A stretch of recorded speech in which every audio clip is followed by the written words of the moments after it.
मान लीजिए आप वोट डालेंगे और पोलिंग बूथ अधिकारी ने आपको इस बात की जानकारी दी कि आपका वोट तो डाला जा चुका है, तो आपको हैरानी के साथ साथ निराशा भी होगी। हम बात कर रहे हैं बोगस वोटिंग की। बोगस वोटिंग का मतलब है नकली या फर्जी मतदान। जब कोई व्यक्ति फर्जी पहचान का उपयोग करके किसी और के नाम पर बार बार या गैर कानूनी तरीके से वोट डालता है तो उसे बोगस वोटिंग कहते हैं, जिसके कई प्रकार भी होते हैं। पहला, किसी और के नाम पर वोट डालना। दूसरा, डुप्लीकेट वोटिंग।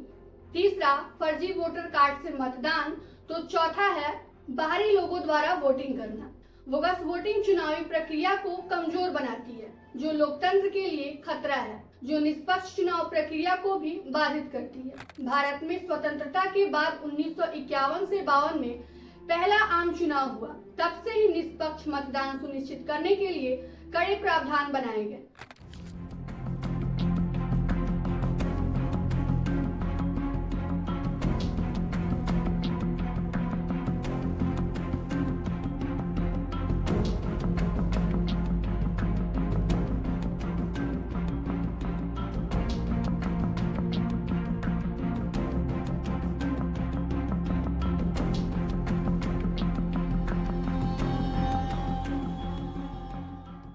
जैसे जैसे राजनीतिक जटिल होती गई, वैसे वैसे बोगस वोटिंग के मामले सामने आते गए। आपको बता दें कि राजधानी पटना में भी बड़े पैमाने पर बोगस वोटिंग होती थी। हैरानी तो इस बात की है कि इस बड़ी धांधली में आम लोग तो आम लोग, एसपी डीएम भी नहीं बच पाए। उनके नाम पर भी बोगस वोटिंग की गई। यह दौर सन 1967 से 1990 का था। उसमें राजनीतिक से जुड़े लोग चुनाव जीतने के लिए बूथ कैप्चरिंग का टेंडर देते थे। बाहुबलियों और राजनीतिक दलों द्वारा फर्जी मतदान लाकर लोगों को डराकर वोट डालवाने के मामले धीरे धीरे बढ़ने लगे थे। यह मामला सबसे अधिक उत्तर प्रदेश, बिहार और पश्चिम बंगाल में देखने को मिले, जिसको लेकर काफी विवाद भी हुआ। बिहार झारखंड के पूर्व सचिव विजय शंकर दुबे इस बारे में बताते हुए कहते हैं कि मैं सन 1974 से 1977 तक पटना का डीएम था।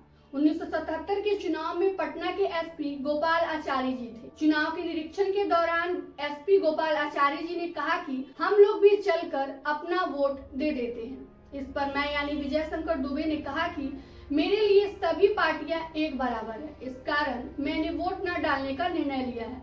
एसपी साहब के कहने पर हम दोनों बूथ निरीक्षण के लिए निकल पड़े। वहां जाने पर हमें पता चला कि हमारे नाम का वोट तो पड़ गया है। मतदाता सूची में नाम खोजने पर पाया गया कि हमारे नाम पर बोगस वोटिंग की गई है, जिसके बाद वर्ष 1990 में इसमें काफी सुधार किया गया। मतदाता सूची में वोट फोटो अनिवार्य किया गया। इसे रोकने के लिए चुनाव आयोग के द्वारा अन्य कड़े कदम भी उठाए गए, जैसे वोटर आईडी कार्ड चेक करना, बायोमेट्रिक का सत्यापन करना, मतदान के बाद स्याही लगाना। अगर आपके नाम पर किसी ने भी बोगस वोटिंग की है तो आप कमेंट करके जरूर बता सकते हैं। धन्यवाद।